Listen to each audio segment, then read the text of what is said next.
నేను గెలుస్తాను ఎలక్షన్లు, గెలిచిన తర్వాత ఈ 3 భవంతులు ఎలా వాడుకోవాలి నాకు తెలుసు, మిగతా వాళ్ళు ఎవరికి చెప్పాల్సిన అవసరం లేదని చెప్పి మొత్తం రిషికొండని ఇలా ఆ రకంగా గుడ్డు కొట్టిచ్చేసి 3 భవంతులు కడితే ఏమైంది చివరికి? పెచ్చులోడి చేతిలో పడినాయి, నీళ్లు కడుతున్నాయి.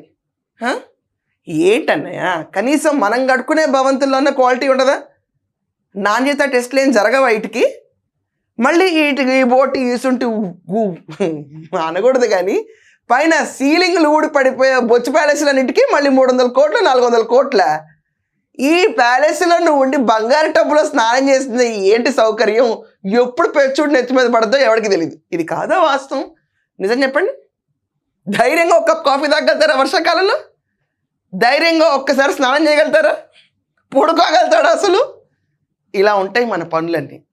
అందరూ ఏదో అనుకుంటూ ఉంటారు, జగన్మోహన్ రెడ్డి ఇంత గ్రేట్ అంత గ్రేట్ అని. ప్యాలెస్లు కూడా కట్టుకోవడం అన్నాడు. ఒకే ఒక కన్స్ట్రక్షన్ చేసింది, ఒక్కటే. అది ఇది అనుకోకుండా పెచ్చులు జ్యూస్ బయట ఎప్పుడు పడింది? ఆరు మ్యారేజ్ డే రోజు.